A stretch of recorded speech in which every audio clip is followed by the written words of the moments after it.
Hi, welcome to episode 11 of the Business of Real Estate podcast with Lynn, Hoffmann, and Eric Johnson. Today we're talking about personalities. There are a lot of them, and you need to know how to manage some of those personalities as you work through real estate.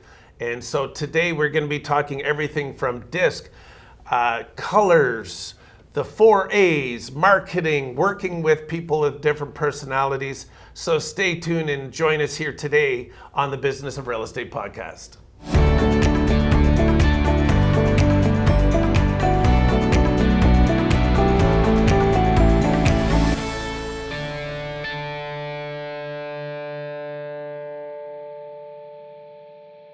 Okay, so we're back. Lynn, we are talking about personalities, Yes. and there are some unique ones out there. Larger than life. But we really want to talk about not so much, the craziness of it, but the crazy personalities. But we want to talk about how we work with others, how we market our real estate, because there are some key. And usually most systems have narrowed it down to 4 different types of personalities. Right. But first, I think the important thing is we got to know ourselves. Yes. And how we work. And I know you're big on DISC, because you do a lot of that with your teaching. So let's talk a little bit about DISC, D-I-S-C, Yep. right? Yeah, and I was introduced to this about 2007, 2008 when I started becoming a broker manager. And I found it fascinating. And if you can go online. There's a few free DISC profiles that you can do. The key there is you answer the question instantly, like very knee-jerk almost kind of answer. Don't ponder the question. Don't try to answer the question the way you think the system wants you to answer it, or the way you would like to become, because that's not a DISC. DISC is instantaneous, and so there's the 4 parts. D is for dominance, I is for influencer, C is for conscientious, and S is for steadfastness. And they've got various different words that are there. For those people that know me that are listening to the podcast, I am a D. I've always been a D. I do not change from a D. I'm not that and something else. So been a big challenge for me to deal with people who are I's and S's in particular, because they're the other polar opposite side of my personality. I just want the bottom line and away we go. So for you to know yourself is very, very important, because then you know how you interact with other people. You know how to talk to other people. And you know how to control your basic impulses. And I deal with, we have a lot of agents in our brokerage. We deal with a lot of people every day, and it's very, very important to know how to talk to people and how to get the best results from those conversations. Yep. But for D, just to give you an idea, it's direct, results-oriented, firm, strong-willed, and forceful. I is an influencer, outgoing, enthusiastic, optimistic, high spirits, and lively. C is your conscientious person. I always think of an accountant or an analyst, right? Analytical, reserved, precise, private, and systematic. And your S's are your real steadfast people. Even-tempered, accommodating, patient, humble, and tactful. So you can see why a D like me and an S, sometimes we don't always talk the same language. And that's where you can have conflicts with people that you don't even realize you're setting yourself up for. So very important to, when you're talking to people, see if you can detect who they are by listening to what they say. And then you know who you are, and you can modify, because we can all do learned behavior. We can all modify how we talk and how we respond, so that we're getting the best out of conversations. And I want to go back real quick, just because for those of you who, I'm sure most people have heard of DISC. Some people deal with colors. So just real quick, in majority of the color systems, a D is a red, I is a yellow, S is a green, and blue is a C. So it's, you may have heard of that. I've also seen one of the ones, I was looking at some of the other ones, and one that I found interesting was the 4A's, and it's, in order of DISC, it's assertive, amiable, attentive, and analytical. That's great. So that's great. I don't care what you use. We don't really care. really the big thing here, like you said, Yeah. is knowing yourself. Yeah. Knowing what you're looking for. And then if it helps me identify, because people, this is about identifying a client or potential client, how they want to receive things. It's kind of like the 4 love languages, like everybody, if you've done that, it's like everybody wants something different. Yes. And so here we got to know what people are looking for. And this helps us not only when we're having conversations, but later when we get to marketing, we want to make sure that we're marketing to these different people. Right. And what I found interesting is that this was through the Workman Success programs. Verl Workman was talking about how most, when he's done, because he uses DISC a lot when he's coaching with his teams, and when they're looking at bringing people on board. Right. And he said, look, most realtors are a D or an I, and the admins are an S and a C. So when you are looking to, not to say that you're not going to have somebody who's S or a C that makes a great realtor, because people will have combinations of these different groups. It's not just solid one. I'm very close in all 4, but I'm more an I and an S, which would be a yellow and a green. Yeah. And I'm going to include a link in the description of the podcast for this episode. Right. There's a YouTube video I recommend people watch, and it was a TEDx talk, and it's like 15 minutes long. This guy got really to the point and really showing how things look for your opposite. So when you look at the D and the S, they're complete opposite, right? Mm-hmm. And the I and the C are complete opposites. So you have this outgoing, person who likes to have fun versus the very conservative person. And so it's amazing that if you are the same personality, you see a lot of positive. But if you're opposite, it can be negative, annoying and very negative. Yes. So where you are, that assertive, you talked about you being a D. Mm-hmm. And what were some of the other ones? Assertive, firm, results-oriented, firm, strong-willed, forceful, direct. Let's get. I want an answer now. But on the opposite, they're looking like this person. I'm annoying. Oh, they're obnoxious. They're this. They're that. I'm pushy. Exactly. I'm annoying. Yeah. So, I don't want to hear all the fluff. I just want to, what's the bottom line? What's it going to cost me? What's it going to do to my bottom line? Exactly. I just want bottom line answers, and I want it fast, and I want to get rid of all the fluff and the other stuff. So I've had to really, really learn to tone that down. For sure. A lot. Yeah. Well, especially if you're working with another D, it's fine. Oh, it's great. And most managers end up being Ds. Managers, CEOs, corporate people. There's a lot of Ds. When we did one study of our entire management team, the room was very heavily tilted to Ds, and there was a few Cs. Yep. There was barely any Is and S's in that group. So again, depending on your profession, nurses, oh my God, nurses, hospitality people, they make great realtors because they're by nature steadfast, caring, loving, humble people. Yep. So, but you can learn to be the other things as well. Yeah, and at least recognize what they want. Right. So the importance is that when you are working with your clients, and you might have, it's amazing how sometimes you've heard the saying opposites attract. So sometimes you will find those opposites somehow getting together. Right. So you know that you can work with people that are the opposite sign of you, Absolutely. Or the opposite color, whatever you want to say. But the key is that you got to recognize it. Yeah. And so by recognizing it, and allows you to play to both of their needs. Because I've always said that it is about, when we look to market, we need to focus on people's needs and wants. And so these people are going to have different needs and wants. Lynn, it just wants you to get to the point, but then if, she may have somebody with her who really wants details. Yeah. And they want all that extra stuff. And she's like, no, come on. But that other person needs it. So you need to make sure they both get things.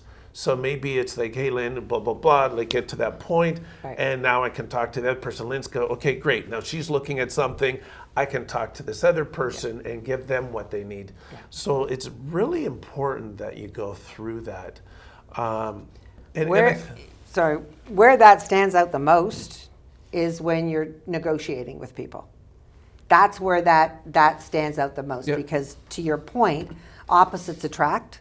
So you may have, and you need to know when you're negotiating with your clients, who of the couple is the decision maker, where it's more heavily weighted that way than the other. So that's a challenge as well. And then the two personalities. You may have one that's like me or one that's an S, and you got to find a middle ground to it. So it stands out very, very strongly in negotiation.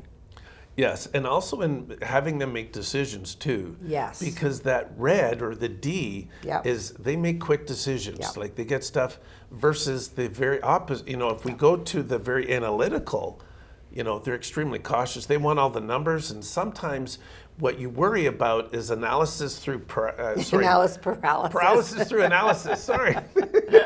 Knew what you meant. Yeah. So they're collecting all the numbers. And so the thing you have to remember when you're working with someone like that is at a certain point, we got to say, you know, we got to ask them, when will they know? So we got to try and set a limit and get it to the point where, okay, what numbers do you need? What information do you need that will allow you to make this decision? And because they'll keep asking for it and you can keep feeding it, but they'll take forever. And so it's important to know that, you know, the I's and S's, they do take a little bit longer. They need a little bit more extra information. They like a little more stuff. You know, so, you know, if we're going through it, that D or the red or the assertive, they will make quick decisions. They're looking for value. They get to the point. Is this a better value than that? Like they want to see the value in the decision they make. Yes. And sometimes what they are about is also, they are sometimes the people that I need to live in this neighborhood, right? And it's again, and we're also talking about marketing. So when we're looking at marketing, saying about, hey, a prestigious neighborhood, that is something that gets that D, you know, interested, if that's what they want. Yeah. If they're looking for value and value or return on value, and that's why we said in a previous podcast is knowing the neighborhoods, knowing the value, knowing how fast the value in a certain neighborhood is progressing, how much it's going up. Is it 6% a year, 10% a year? Some cases 30% a year. Like the D's are going to want to know those kind of numbers. Make sure that they're buying or selling something good. Yep. And the C's, the blues, really want those numbers and more. And the other part of this is, I'm going to say, at least in my career as a selling broker, in my career, I attracted like-minded people. But I also attracted a ton of engineers, good or bad. Engineers, analytical people, because that's the other thing. If I had to say I had another little something in my DNA, it would be the disc would be the C for analytical and numbers, because they kind of go hand in hand. But you will attract like-minded people. So the only problem with that is if you're both S's, it might be hard for you, the agent, and the S's as the clients to make a decision. Yes. Because you're going around and around and around, and in some cases talking each other in and out of the same property. So you've got to be careful to get off that merry-go-round if you're both too facilitating. Yep. So let's actually, I think it'd be good if we just go through each letter. Sure. And we'll talk a little bit about, you know, we've talked a lot about the D's or the reds or the assertives, but not just working with them, but marketing. So the type of thing, so if you being a D, so what are some of the things that I can put in my ad? Because I say to people, put out multiple, if you're doing social media, put out multiple posts on the same property and cater it to different personalities. Okay. Yep. So you're a D, I'm putting something up there. May not be a high-end neighborhood, it could be sort of a, you know, your typical middle-class neighborhood. What are some of the things that you want to see? I like to see a call to action. I like to see a reason why I'm going there. I want to see that there's scarcity, that I need to hurry up and make a decision. Not making a decision, I think, for a D or for myself, is holding bad energy. I want to get rid of that energy of all that decision and go and make a decision. So call to action. It's going fast. It's a great neighborhood. There's good value there. You know, all that kind of thing is going to make me do what I do naturally and make a quicker decision. It's going to push me. Yeah. And what sort of photos should I be using? Like, is this one, I would think that for a D, like if it's in a nice neighborhood, I want to show that frontal view, like if it has that nice gate or whatever, or what are you looking for? Like what photos resonate more with you? I guess it's the whole picture. Okay. So it starts at the front of the property.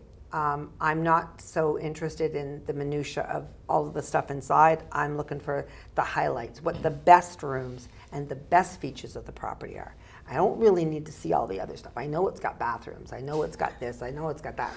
God, great. But if there's something special in that backyard, I'm looking for that pretty early on in my pictures. Like, I don't know why we do this, but we make people wait to the very end of all the pictures, 34, 48 pictures before we get to the good stuff sometimes, right? In your mind. You can kind of sprinkle it in a bit, Eric. You can put it in there. I start backwards, actually. I go to the back end of the thing and start back and go forward sometimes. Okay. Because I'm looking for certain things. But everybody's going to have a different personality on that. Exactly. Some people, the number of that's why I'm bedrooms, the asking. number of bathrooms, like critically important. I'm not going to say it's not.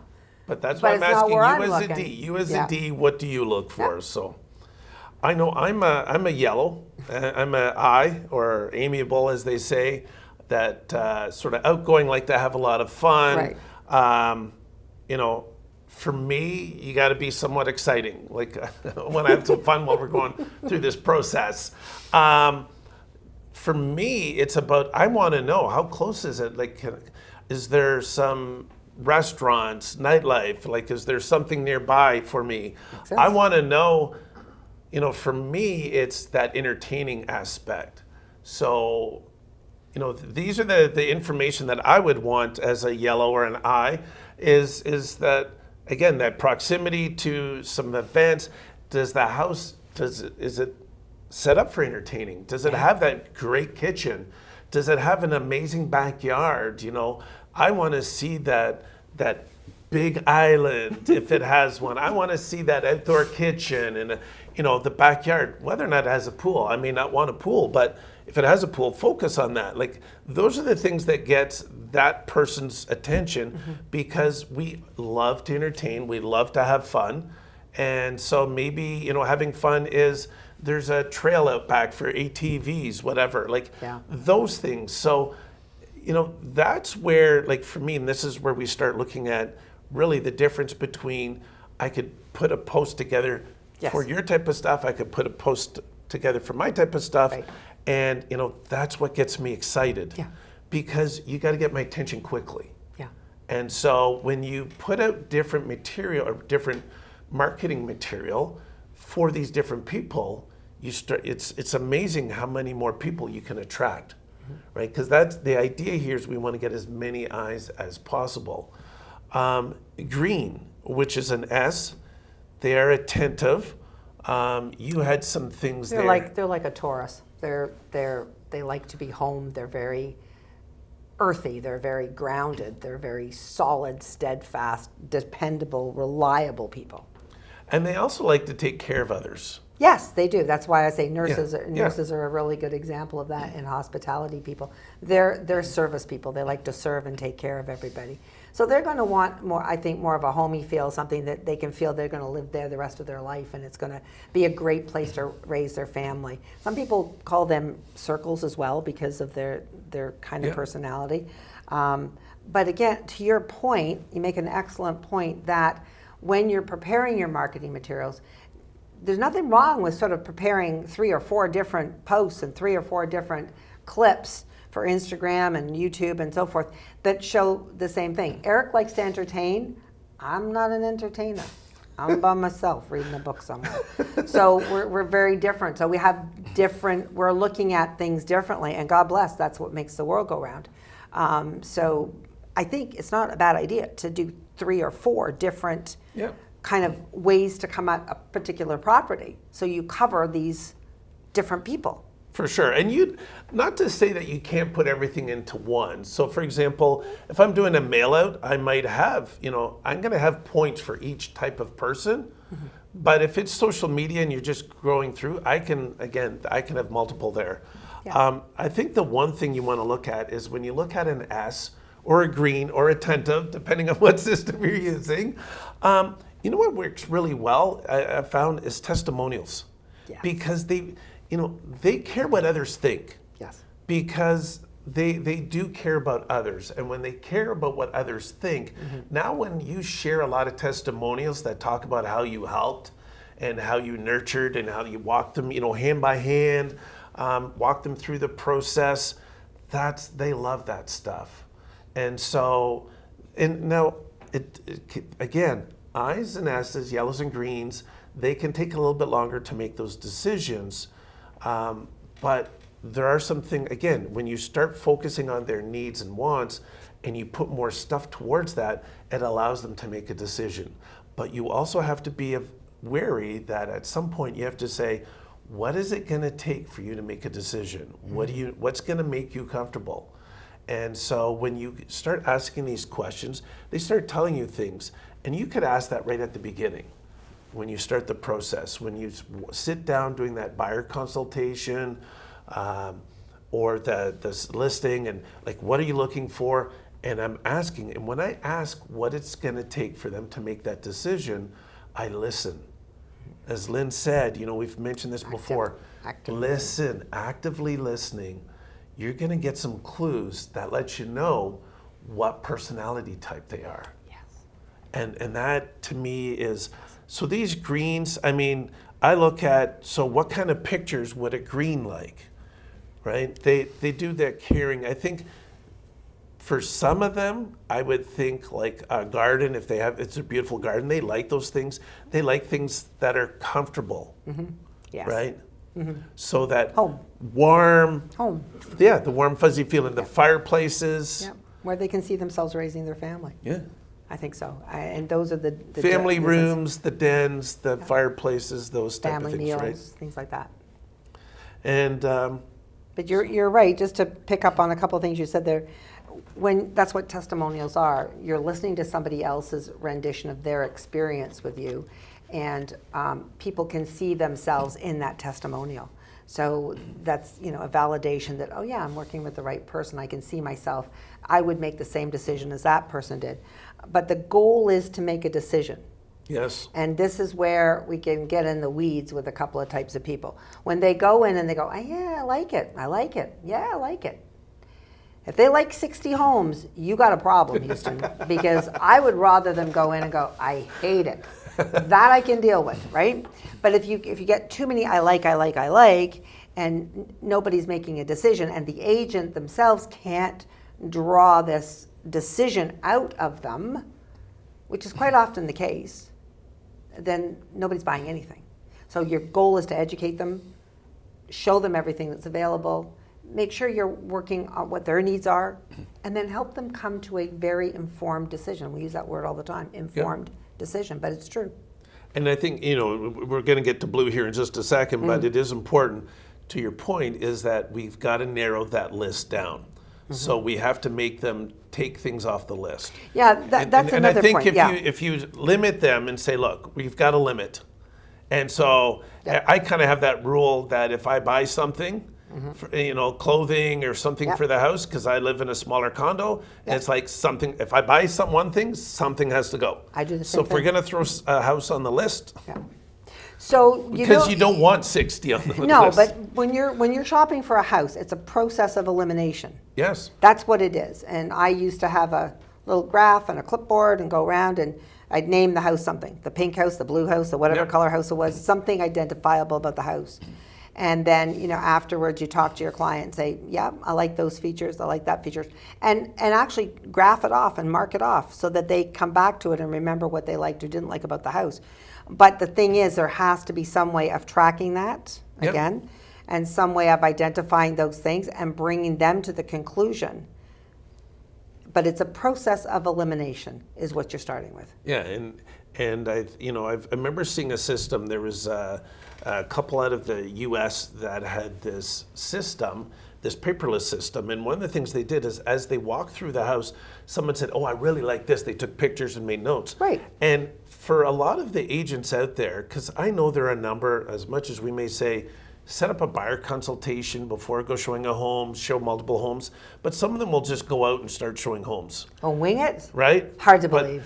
I know. Hard to believe. It's hard to believe there's people like that, but there are agents like that. And what I would say is, if you take that approach is, as we're talking about these different personalities, is I make note of what everybody talked about. So when we go through, and let's say Lynn and I are, going through a house, looking to buy a house together, and, we have, I'm going to share our videographer, Todd. He's here filming us. Appreciate Todd. But let's say Todd's our agent and he's walking us through, and Todd should be taking notes about, hey, Lynn said she really likes this, this, and this about the house. Eric likes this. That's going to start to give you an idea of the personality. Yeah. So if you do start, you didn't really set up a long conversation or an in-depth conversation at the beginning, sometimes just finding out what they like, that's going to give you a clue. So let's get into our last group here, the blues, which is also a C, the analytical. Engineer.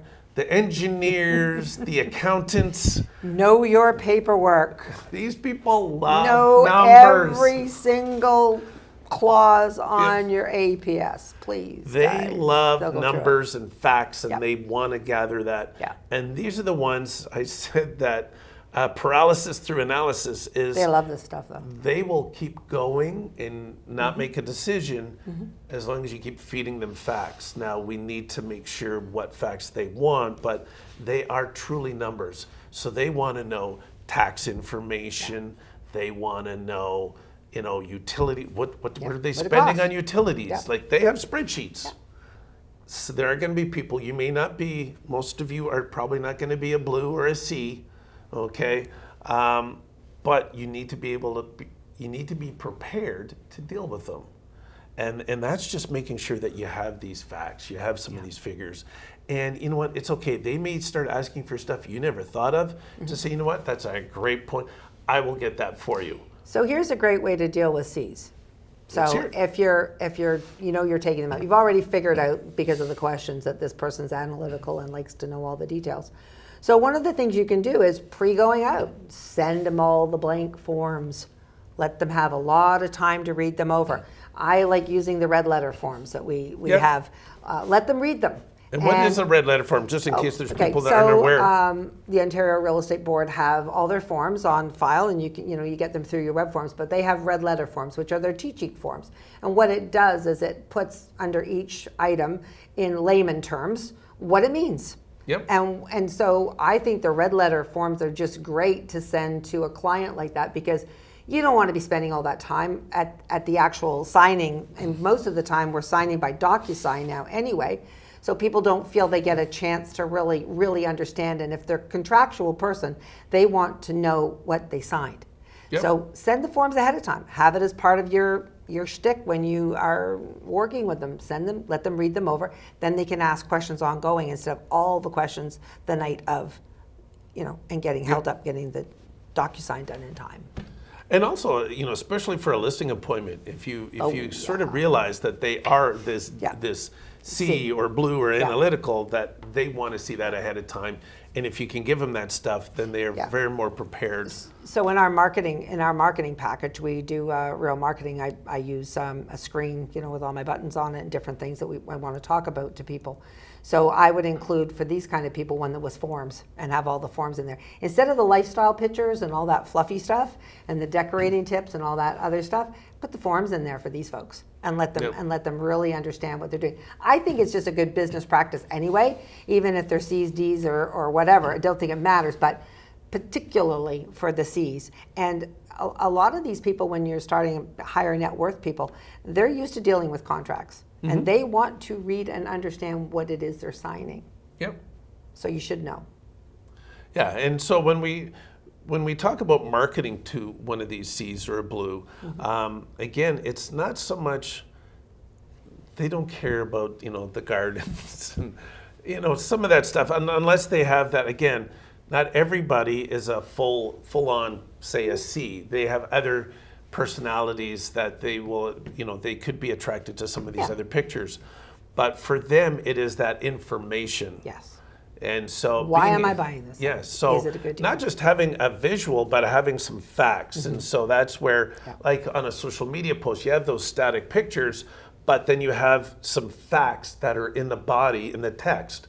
If you were doing a video, so let's say I'm doing a walkthrough, And so one of the things I've seen this, it's amazing. There's a couple of guys that I follow on YouTube, and they do an amazing job of, as they walk through, and they'll pull up and they'll just post some figures or stats as they talk about it. Simple thing like how many bedrooms, how many baths, here's how many square feet, property tax. Like, you can put stuff up on that video, like that pop up, that are facts, that person, they're gonna stay engaged, because if it's a longer video, they're not necessarily sticking through the end, but if you're peppering and popping up facts along the way, they're making note of that. They're engaged and they stay longer. So this is all about recognizing the different personalities and how do I keep them engaged. Now, and I've seen different numbers thrown around. I would encourage you, you can Google like percentage. So you want to look at what percentage of people are C's. It's a lower percentage on the C's versus say a D, an I, or an S. But you want to look at who am I catering to? And so if you do not have the time, don't want to make the effort to go through everything, you can try and capture as many as you can based on some of the things we've talked about here today. And I think the key is recognizing that it's not just how I want to present. No. And I think it's really, you have to have that mindset, right, Lynn? It's all about them. It's all about them. It's not about you, the agent, at all. It's all about them and how they're going to receive that information. So you need to cater and tailor your presentations and your talking to how they're going to receive it. I was sharing with Eric before we started the podcast, when I started managing broker with all these different personalities, I assumed that if somebody came in and spent 2 hours of my day telling me about their problem, that they might actually want to fix it. Well, they don't always. And that's just a difference in personality. Some people just need to talk it through. They don't want me to fix it. They don't even want me to comment on it. They just want me to listen to them and hear what they have to say, acknowledge it, validate what they're saying, and then they move on happily. So again, we all have our own styles, but we all should be paying much more attention to the style of the other people that we're working with. And it will really come home to roost during the negotiation time as well. So there's a lot of different levels which it helps. And by the way, DISC profile does help with family members. It's great for working with teenage daughters and great for working with spouses. So again, it's just being very aware of who you're talking to, what motivates them, how they receive the information. Are they turned off by the information, or are they encouraged to continue to engage with you because of the information that they're hearing? So I think it's all a very valid point that we've brought up here. Yep, and I just wanted to, there's this one book, and I want to say it was Wiley. I know our broker of record, Conrad, has talked about it, is but working with different personalities. Anyways, I will make sure that I put it in the description. Yes. But there is the power of understanding people, I think Yes. what it was, and his name was Wiley, was the author. And he really goes in and talks about what the blend looks like. And so I think the important thing is, no matter what, is this is something that you should be studying. I would encourage you as an agent is looking and studying what makes up the different personalities, how to market to different personalities, how to understand the different personalities. It allows you to create better experiences for your clients. And it allows you to make more sales in the end. Yeah. And I'll make a little bit of a pitch here for Buffini and Company, because they have a company called Heritage Profiles. And it's quite extensive. I mean, it's like a book. And I had that done years ago for myself, as well as doing the DISC profiles. But when if I want to explain to somebody how I work and how my brain is wired and how I do things, I just hand them the package and say, here, read this. This is who I am. This is how I operate. I think the very first thing is important is you understand who you are. Yep. You need to understand who you are and how you function. And then you can start to understand that there's at least four other different types of people out there, and understand how they function. And some of the biggest problems happen with bad communication. And bad communication is a byproduct of not listening and not understanding. And some of the language you can use is, if I heard correctly, this is what you said. And sort of mirroring it back, what you heard. That takes a lot of the fire out of problems, because sometimes we hear things wrong. And a person may not know how they're saying it to you. And when you mirror it back to them and say that back to them, they go, oh, no. I didn't mean to say it that way. It didn't mean to come off that way. So first of all, understanding that these things exist and knowing how to utilize them in your business and in your family life and in any relational part of your life. I think it's very, very helpful. Yep. And it comes down, like you said, it comes down to understanding people, and you're just clarifying. I just want to make sure I'm clear on what it is you're looking for. Right. Right? Right. And it just avoids. So I think one of the key things to remember is that there are different personalities. Make sure you match up to them. Make sure you cater to their personality so that they get what they're looking for. So with that, that is a wrap up. If you like the podcast, please, hit like, hit subscribe, depending on where you're seeing this, where you're getting this information. Please send in your comments. We love. What are some topics you'd like to hear covered? The first few episodes here, we've been covering things a little bit in general. We're going to start going, very in depth on some of these things. So we look forward to, giving you what you're looking for. So please reach out, comment, as I said, subscribe. I want to say subscribe over and over and over because I want people to subscribe. Yeah. But we appreciate you joining us today, and we look forward to talking to you next time here on the Business of Real Estate podcast with Lynn Hoffmann and myself, Eric Johnson. Have a great day.